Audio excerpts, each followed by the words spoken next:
Good morning. Did you hear about the new contract that Patrick Mahomes signed with the Kansas City Chiefs? He's the quarterback, and they signed him last week for $500 million over 10 years. And he's 24. Now, on some level, we celebrate him. Bravo, he's arrived. But on the other hand, we think, wow, $500 million. And he was grateful. He said it took some of the pressure off as he began to move forward in his life. For some people, you'd say that he's arrived, he's a success. He has accomplished in a handful of years what almost all of us will never accomplish, right? That kind of financial security, stability. And yet, on the other hand, we know that he's 24, so a lot of variables in his life going forward. The contract stipulates that he has to stay away from activities that might threaten his health and safety. So, risky behaviors for a 24-year-old are out of the question. And I think about a lot of things, but I think if we look at how we measure success, how do we feel that we have done well? At this point in our lives, many people will say that they have not accomplished all of their dreams, that there are plenty of hopes that they'd had, ideas and promising adventures that did not reach fruition, that did not manifest themselves.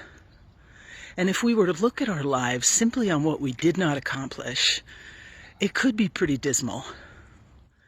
But I think when we talk about success, we have to realize that simply putting one foot in front of the other and being a kind and empathetic and considerate, compassionate person, trying to model a good lifestyle, is a success in itself. And sometimes success is something that creeps up on us. It doesn't arrive like a massive paycheck, but it's something that we arrive at over slow, diligent attention, being paid to the right things. When you look back on your life and you think about relationships that kind of went south, when you think about business opportunities that didn't come about, when you think perhaps about dreams that you'd had for your family that were cut short, there's so much we can focus on. But I want to encourage you, and I want to celebrate you, affirm you, the fact that you are looking deeply at your interior life, that you are paying attention to the spiritual things at this point, marks a huge success for you. Yeah, well, we haven't arrived, and we certainly can't get there without everybody's help, and many of times the help of the divine.